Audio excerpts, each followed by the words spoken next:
The smell of coffee and betrayal mingled in the kitchen air as Sarah Martinez stared at the bank statement in her trembling hands. The morning sun, usually a comfort streaming through the farmhouse windows, now felt harsh against her pale skin. $23,000. Gone! Their entire savings account emptied 3 days ago while she'd been caring for his bedridden mother upstairs. "Marcus!" Her voice cracked as she called toward the barn where her husband should have been feeding the cattle. The paper rustled in her shaking fingers, the numbers blurring through sudden tears. Heavy boots on the porch announced his return, but something was different. No whistling, no gentle teasing about her bedhead. Marcus stepped through the door, carrying a duffel bag she'd never seen before, his jaw set in a line that made her stomach plummet. "You found it." His voice held no surprise, no guilt, just resignation. "Found what? Marcus, what is this? Where did our money go?" The bank statement fluttered to the floor as she stood, her cotton nightgown suddenly feeling inadequate armor against whatever was. "Coming, Vegas. Lost it all on poker. Thought I could win it back, make us rich." He wouldn't meet her eyes, focusing instead on adjusting the bag strap. "Turns out I was wrong about a lot of things." The kitchen tilted. Sarah gripped the counter, her knuckles white against the worn formica. "Lost it? All of it? Marcus, that was everything. The ranch payment, the medical bills for your mother, my mother." He finally looked at her, and the coldness in his brown eyes that used to warm when they found hers across a room made her step. "Backward, that's your problem now, all of it. The ranch, the debt, her medical care, everything. What are you saying? I'm saying I'm done." Marcus hefted the bag higher on his shoulder. "Done with this failing ranch. Done with the responsibility. Done pretending I can handle any of it. You want to play house in the middle of nowhere? Have at it." Sarah's legs gave out, and she sank into a kitchen chair that creaked under her sudden weight. "You can't just leave. We're married. We took vows, for better or worse. This is definitely worse." Marcus pulled an envelope from his jacket pocket, thick with legal documents. "Divorce papers, already filed. I'm signing the ranch over to you all 30. Acres of debt and responsibility. Consider it my final gift." The papers landed on the table between them with a sound like a judge's gavel. "Marcus, please." Sarah's voice broke completely now, tears streaming down her cheeks. "We can figure this out together. He'll get a job in town. We can sell some of the land. There's nothing to figure out." He was already at the door, not even pausing to look back. "Ivy, got a job in Dallas. Construction work. Starting over where nobody knows me as the guy who couldn't keep his family's ranch running. What about your mother?" "She's dying, Marcus. She needs us." His hand stilled on the doorknob, and for a moment Sarah thought she'd reached him. Then his shoulders squared. "She needs someone. Doesn't have to be me. You were always better at the caretaking anyway." The door slammed with finality that echoed through the empty house. Through the window, Sarah watched her husband of 5 years throw his bag into his truck without a backward glance. The engine roared to life, an accusation against the morning quiet, and then he was gone, leaving only dust and the acrid smell of burnt rubber. Sarah sat in the devastating silence, surrounded by the detritus of her imploded life. Unpaid bills scattered across the table, the cruel bank statement on the floor, divorce papers that made her stomach clench with their cold legality. Upstairs, Marcus' mother began coughing, the sound weak and needy through the thin ceiling, 47 years old and abandoned on a failing ranch with no money, no help, and a dying woman who had never particularly liked her. Sarah put her head in her hands and sobbed until her throat was raw. The Texas wind howled through gaps in the barn siding, carrying the promise of another brutal winter on a ranch that was already dying by degrees. Sarah pulled Marcus' old jacket tighter around her shoulders and surveyed her new reality with eyes swollen from 3 days of tears. The ranch house squatted like a weary animal against the endless sky, its white paint peeling in long strips that caught and snapped in the constant wind. The wraparound porch sagged at one corner, where a support beam had rotted through, and half the shutters hung askew like broken wings. What had once been Margaret Martinez's pride when her late husband was alive to maintain it now looked like a monument to neglect. Sarah's list of immediate crises grew longer each day. The roof leaked in 4 places, requiring her to position pots and buckets throughout the house during storms. The electricity worked sporadically, a dangerous combination of old wiring and unpaid bills. The well pump gasped and wheezed, producing muddy water that had to be boiled before drinking. 6 of the 10 cattle had broken through the collapsed fence line and wandered off, leaving her with 4 scraggly animals that eyed her with bovine suspicion. The heating system had given up entirely, forcing her to rely on the wood-burning stove in the living room. Most challenging of all, the hostile isolation pressed against her like a physical weight. The nearest neighbor was 3 miles away, and the closest town another 10 miles beyond that. Margaret Martinez lay in the master bedroom upstairs, her once imposing frame now bird-fragile beneath layers of quilts. At 73, she had been beautiful in the way of ranch women, strong-boned and sun-weathered, with hands that knew hard work. Now those hands picked restlessly at the bed covers while she drifted in and out of morphine-clouded sleep. "Hes not coming back, is he?" Margaret's voice was barely a whisper when Sarah brought her evening medication on the 3rd night. Sarah settled into the chair beside the bed, studying the older woman's face in the lamplight. They had never been close. Margaret had made it clear from the beginning that no woman would ever be good enough for her only son. But abandonment had a way of creating unexpected alliances. "No," Sarah said simply. "He's not." Margaret nodded as if she'd expected this confirmation. "Always was more like his father than I wanted to admit. Robert left too when the going got tough, just differently." Left? Bottle. Same as leaving in the end. Margaret's fingers found an old leather journal on the nightstand, its pages yellowed. With age. This was his mother's, Elena Martinez. She came here in 1942 with nothing but determination and a suitcase full of seeds. Built this place from desert and dreams. Sarah accepted the journal with reverence, feeling the weight of generations in its worn binding. "Tell me about her. Strongest woman I ever knew. Lost her first husband in the war, came west to start over. This ranch was nothing but scrubland and a one-room shack when she got here. She made it bloom." Margaret's eyes, still sharp despite her illness, fixed on Sarah's face. "Question is, what are you made of, Mija?" That night, Sarah sat in the kitchen, reading Elena's journal by lamplight, the wood stove crackling nearby. The pages were filled with careful records of plantings and harvests, weather patterns and animal husbandry, but also with something deeper. Eleanor's dreams, her fears, her determination to create something lasting. Day 147. Lost the last of the tomatoes. To frost, but the winter squash survived. Small victories. Tomorrow, I start preparing the soil for next year's garden.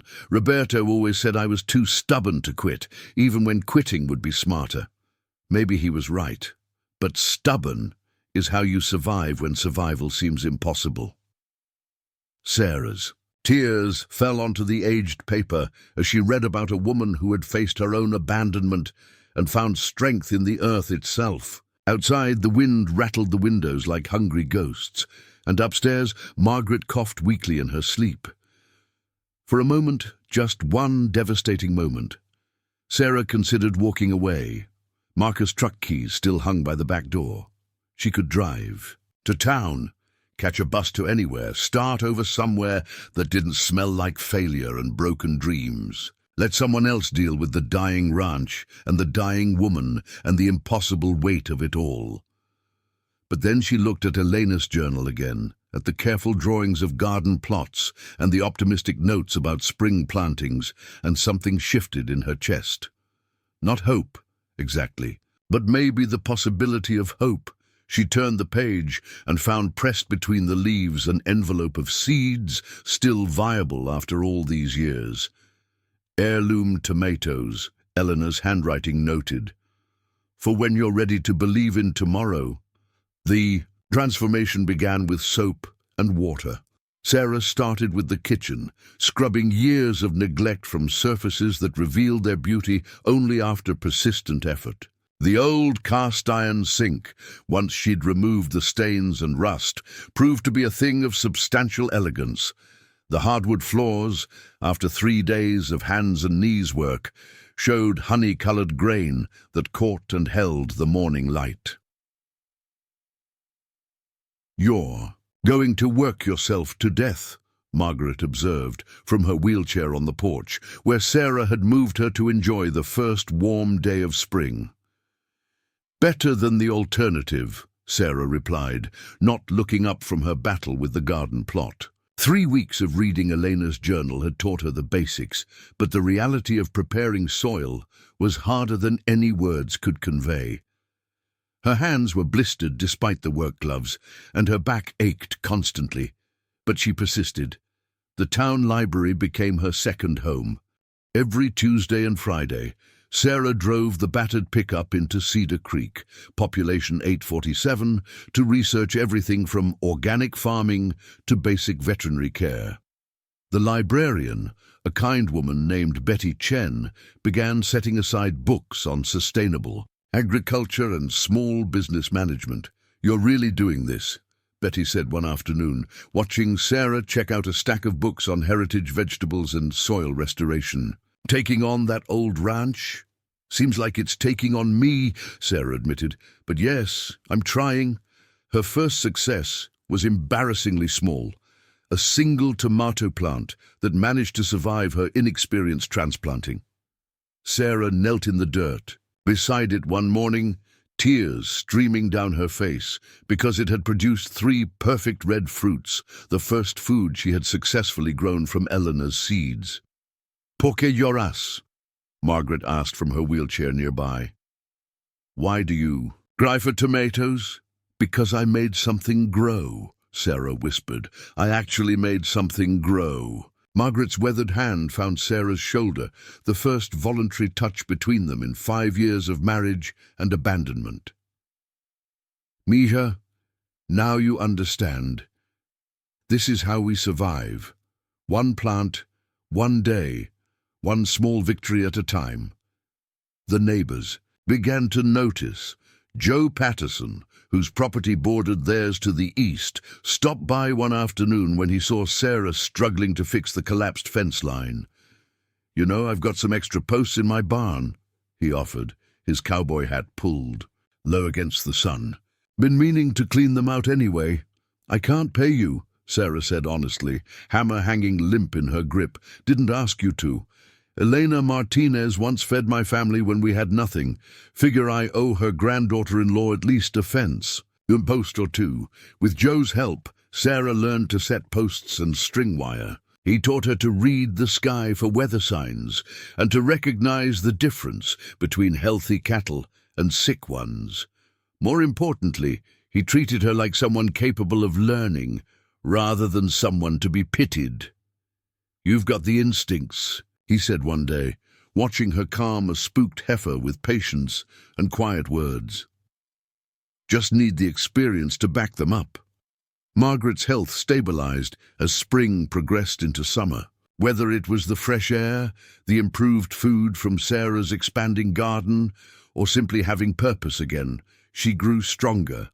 Strong enough to share stories about Elena, about the early days of the ranch, about the neighbors and their histories. The Hendersons to the west, they lost their daughter in a car accident 5 years ago. That's why Martha seems so sad all the time. And old Mr. Flores at the end of the road, his wife has dementia. He could use help with his vegetable garden. Arthritis makes it hard for him to bend. Sarah began to see the community differently, not as distant strangers, but as people with their own struggles and stories. She started small, bringing extra vegetables from her garden to Mr. Flores, stopping to chat with Martha Henderson at the mailbox, offering Margaret's old recipe for apple pie to Betty Chen when she mentioned missing her grandmother's cooking. The ranch slowly responded to consistent care. Sarah learned to fix the irrigation system through trial and more than a few floods. She patched the roof, weatherproofed the barn, and gradually expanded the garden until it provided most of their fresh food. The 4 remaining cattle multiplied to 6 when one of the heifers gave birth to twins, and Sarah's proud joy at the successful delivery lasted for days. By late summer, she had surplus vegetables. The practical next step seemed impossible at first, actually selling them, but Margaret pushed her toward it with the relentless logic of someone who had watched Elena build a business from nothing. You think Elena started big? No, Mija. She started with 1 basket of tomatoes at the farmer's market, then 2 baskets, then a truck full. Sarah's first farmer's market experience was terrifying. She arrived at dawn with 2 card tables, a hand-lettered sign, and 17 varieties of vegetables, her hands shaking as she arranged everything just so. By noon, she had sold everything and had a waiting list for her heirloom tomatoes. That night, counting the $47 in crumpled bills and quarters, Sarah cried again. But this time, Margaret was ready with wisdom instead of comfort. Now the real work begins, the older woman said. Success is harder than failure. Success you have to protect and grow and share. Failure, you just have to survive. David Chen appeared on a Tuesday morning in October when the first cold snap threatened Sarah's late-season vegetables. She was in the garden at dawn, covering plants with old bedsheets and prayers, when she heard footsteps on the gravel path. You're going to lose the basil that way, a man's voice said behind her. Sheets trap moisture. Better to use newspaper or cardboard. Sarah straightened, pushing sweaty hair from her face, and found herself looking at a tall, lean man with gentle eyes and soil under his fingernails.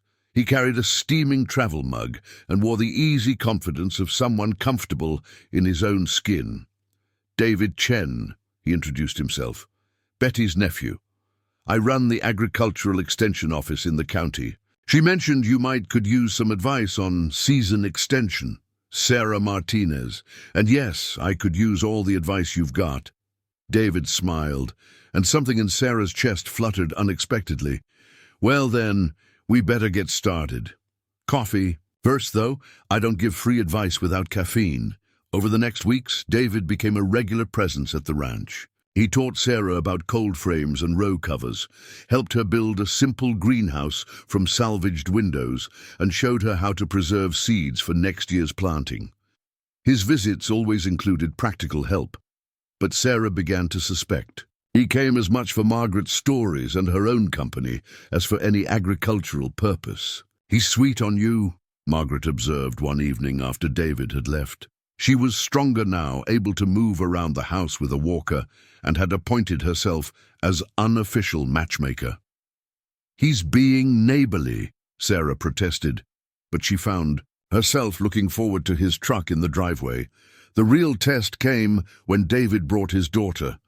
Emma Chen was 8 years old, all sharp elbows and serious dark eyes, with her father's gentle nature wrapped in fierce protectiveness. She had been 2 when her mother died in a farming accident, and David had raised her alone ever since, turning down job offers in bigger cities to stay near Betty and the extended family that helped fill the gaps. This is Emma, David said unnecessarily, his hand resting protectively on the girl's shoulder. Emma, this is Miss Sarah. She's the one growing all those amazing tomatoes. Emma studied Sarah with the intensity of a child who had learned early to evaluate new adults carefully. Daddy says you make them from old seeds. How old? Some of them are from seeds that are 70 years old, Sarah said, crouching to Emma's eye level. Would you like to see? The girl nodded, and Sarah led them to the greenhouse where Elena's heritage varieties grew in careful rows. Emma's reserve melted as Sarah explained about plant genetics and seed saving, her young mind clearly delighted by the science of it all. "Can I help next time?" Emma asked as they prepared to leave. "I know about plants. Daddy teaches me." "I would love your help," Sarah said, meaning it completely. David's expression when he looked at Sarah in that moment was unmistakable. Not the desperate gratitude of a single father finding someone to tolerate his child, but the deeper recognition of someone who shared his values, who saw his daughter as he did, a complete person worthy of respect and inclusion. Their romance grew as naturally as the winter vegetables in the cold frames. David would arrive on Saturday mornings to help with ranch repairs, Emma in tow with her own child-sized tools and endless questions. Sarah found herself cooking for three, setting places at the table that had been empty for too long, listening to Emma's stories about school and her father's stories about sustainable farming practices. The first kiss came on a December evening, after they had worked together to deliver Margaret's old rocking chair to Mr. Flores, whose wife had been agitated lately and seemed calmed by the rhythmic motion. Sarah stood in the kitchen afterward, overwhelmed by the simple satisfaction of helping a neighbor when David appeared behind her. "You're amazing, you know that?" His voice was soft with wonder. "6 months ago, you could barely keep a houseplant alive, and now you're solving problems I didn't even know existed." "I had good teachers," Sarah said, turning to face him. "And better reasons to learn." He cupped her face in his hands, thumbs brushing across her cheekbones. "Sarah Martinez, I think I'm falling in love with you." "I think I beat you to it," she whispered. And then they were kissing in the warm kitchen light, gentle and sure, and full of promises neither was quite ready to voice. From the living room came Margaret's knowing chuckle and Emma's delighted giggle, and Sarah realized that somehow, without planning it, they had become a family. That night, as David and Emma headed home, Margaret took Sarah's hand in both of hers. "Elena would be proud," she said simply. "You're not just growing vegetables, Mija. You're growing a life worth living." By the spring of her second year on the ranch, Sarah had transformed not just the land, but herself. The woman who had cowered in the kitchen reading bank statements was gone, replaced by someone who woke before dawn, eager to check on seedlings and cattle, whose hands were permanently stained with soil, and whose face had found lines of laughter around eyes that had once held only tears. The Martinez Heritage Farm, as the carved wooden sign David had made now proclaimed, had grown beyond Sarah's wildest imaginings. What had started as desperate subsistence gardening had evolved into a thriving operation producing heirloom vegetables, heritage breed chickens, and artisanal preserves that commanded premium prices at farmers' markets throughout the region. The breakthrough came when Sarah began hosting other women at the ranch. Martha Henderson was the first, arriving one Saturday morning with haunted eyes and a request that broke Sarah's heart. "My daughter would have been 23 today," she said simply. "I thought maybe I could plant something for her. Maybe that would help." Sarah led Martha to a quiet corner of the property where wildflowers grew in riot of color, and together they planted a memorial garden of Jessica's favorite flowers, sunflowers and zinnias, cosmos and marigolds. Martha sobbed as she dug, 5 years of grief flowing into the earth, along with the seeds, but by the end of the day, she was talking about her daughter's laugh instead of her absence. "This helps," Martha said, soil caked under her fingernails. "I don't know why, but it helps." Word spread in the way of small communities. Soon Sarah was hosting weekend workshops for women facing their own crises: divorce, death, job loss, empty nests, depression. She taught them to grow food, but more importantly, she taught them to grow hope. "We'll call it Seeds of Strength," Margaret suggested, watching from her porch chair as a group of 8 women learned to start tomato seedlings in the greenhouse. "Because that's what you're really teaching them." The program formalized gradually. Sarah partnered with the county extension office, David's suggestion and his connections, to offer certifications in organic farming and sustainable agriculture. Local churches and community organizations began referring women to the program. A small grant from the state's Rural Development Fund allowed Sarah to build a proper classroom and expand the greenhouse operation. The financial transformation was equally dramatic. What had started as $47 from a folding table had grown into a business grossing 6 figures annually. Sarah employed 3 part-time workers during growing season, contracted with 5 local restaurants for specialty produce, and had a waiting list for her weekend workshops. "You need to write a book," Betty Chen suggested one afternoon, finding Sarah in the library researching companion planting techniques. "About the ranch, about the program, about how you did all this." "I'm not a writer," Sarah protested. "You're a storyteller," Betty corrected. "I've watched you teach those women. You don't just tell them how to plant seeds, you tell them how to plant hope. That's a story worth sharing." The recognition came unexpectedly. The state's agricultural department nominated Seeds of Strength for a Rural Innovation Award, and suddenly Sarah found herself on a stage in Austin, accepting a crystal plaque and a check for $10,000 while television cameras rolled. This award recognizes not just agricultural innovation, but social innovation, the presenter announced. Sarah Martinez has created a program that combines sustainable farming education with emotional healing, serving over 200 women in rural communities across East Texas. Standing at the podium, looking out at an audience of agricultural professionals and rural development specialists, Sarah thought about the woman who had sat sobbing in a broken-down kitchen 18 months earlier. "This award belongs to all the women who have found their strength in seeds and soil," she said into the microphone. "To the women who taught me that healing happens not in isolation, but in community. And to my mother-in-law, Margaret Martinez, who showed me that stubborn is just another word for strong." The standing ovation lasted 3 minutes.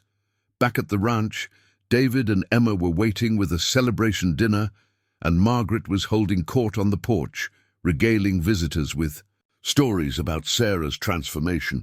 "I knew she had it in her," Margaret declared to anyone who would listen. "Elena always said this land would find the right person to love it. Just took a while, that's all." That night, as Sarah and David sat on the porch watching Emma chase fireflies across the lawn, Sarah marveled at the abundance that had grown from such barren ground. "You know what the best part is?" David said, his arm around her shoulders. "What? You did it all yourself. I helped with the technical stuff. Margaret helped with the wisdom. Emma helped with the joy. But the courage, the vision, the stubborn determination to make something beautiful from something broken, that was all you."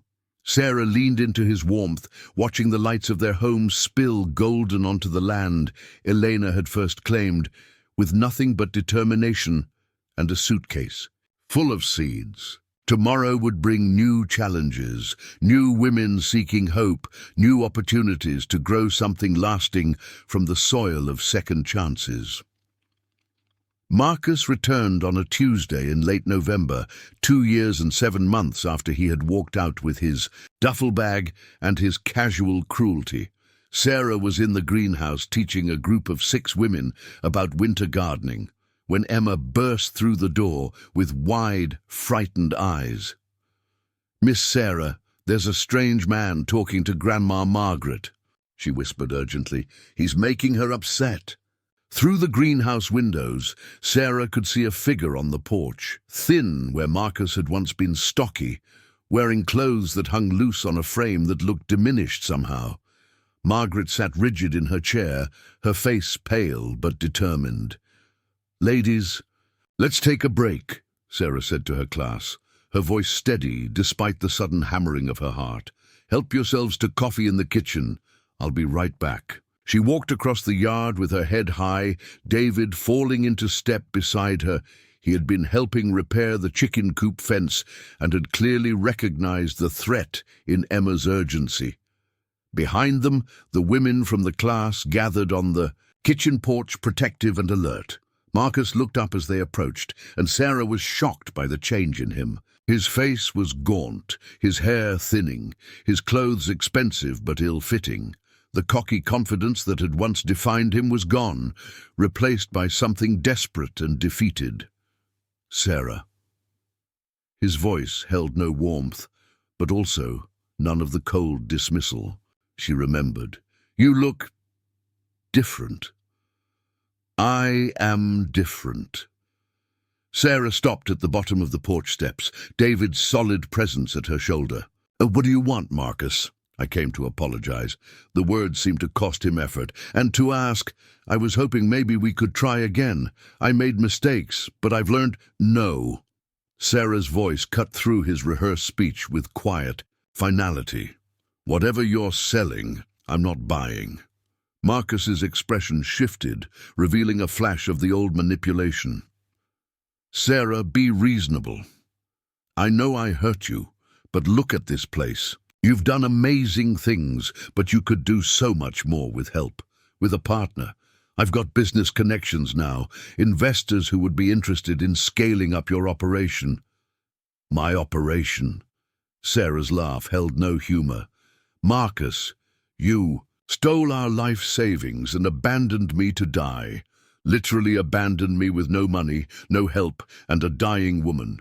You don't get to come back and claim credit for what I built from the ashes of what you destroyed.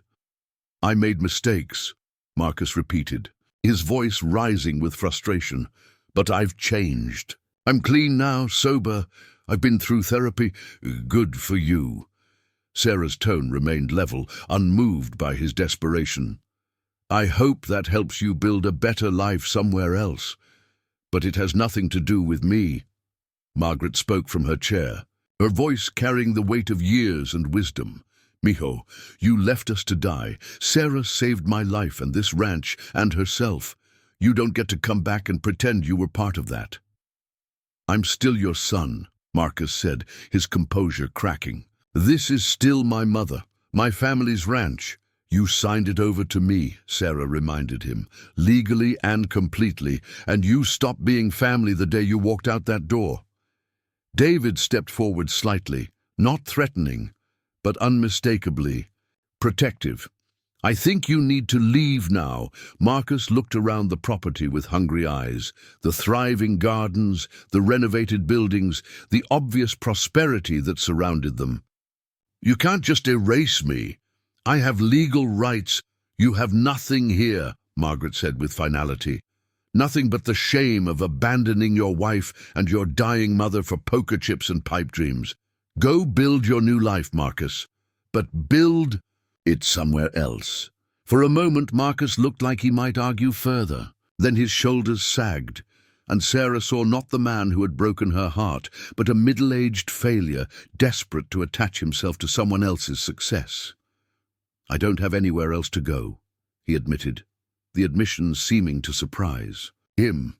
That's not our problem to solve, Sarah said, but her voice had gentled slightly. Marcus, I don't hate you anymore. I don't feel anything for you at all. You're just someone I used to know. Someone who helped teach me who I didn't want to be. She walked up the porch steps, past him, and into her house. Through the window, she watched as David spoke quietly to Marcus, words she couldn't hear but could imagine, firm but not unkind. After a few minutes, Marcus returned to his rental car and drove away without looking back. Are you okay? David asked when he came inside. I'm perfect, Sarah said, and meant it completely. He looked so small, David. All these years I carried this image of him as this powerful force who destroyed my life. But he didn't destroy it, he just ended one version of it. So I could build a better one. Emma appeared at her elbow, still wide-eyed from the drama. Was that the mean man who left you? That was Marcus, Sarah said, lifting the girl onto her lap. But he's not mean anymore, just sad. And that's not our job to fix. Margaret reached over and squeezed Sarah's hand. Elena always said the best revenge is a life well lived. Looks like you figured that out, Mija. That evening, after the workshop participants had gone home with their winter gardening plans and promises to return next week, Sarah sat on the porch, with David and Emma watching the sunset paint the sky in shades of hope. "I used to think my story started when Marcus left," she mused. "Now I know it started when I decided to stay." The wedding took place on a perfect Saturday in May, 3 years after Marcus had driven away in a cloud of dust and broken promises.